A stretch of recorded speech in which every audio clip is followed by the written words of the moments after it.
රැත් 3යි. ඉතින් මම දැන් ඇවිල්ලා ඉන්නේ මේ කටුසෑයට. ඉතින් මේ කටුසෑය තියෙන්නේ මිහින්තල යනකොට යන පාරම තමයි තියෙන්නේ කටුසෑය. ඉතින් මේ කටුසෑයේ තියෙන විශේෂත්වය තමයි මේ මිහින්තලගල හදන්නේ පන්සලකින් හදන්න භාවිත කරපු ආයුධ.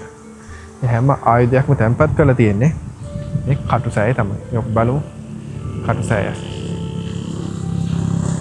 ඒකට පේනවා දැන් මේ තියෙන්නේ මේ තමයි කටුසෑය.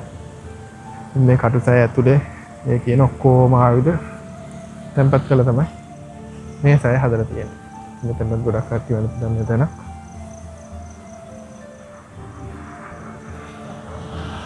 ගොඩක් බාර හර වෙනවා. දෙකට මේ තැන ගොඩක් කට්ටිය එනවා.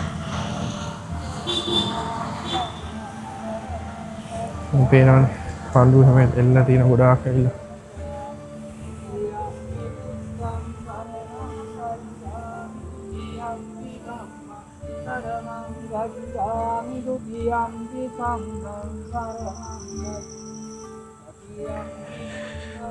ඉතින් ඔය තියෙන්නේ කටුසෑය.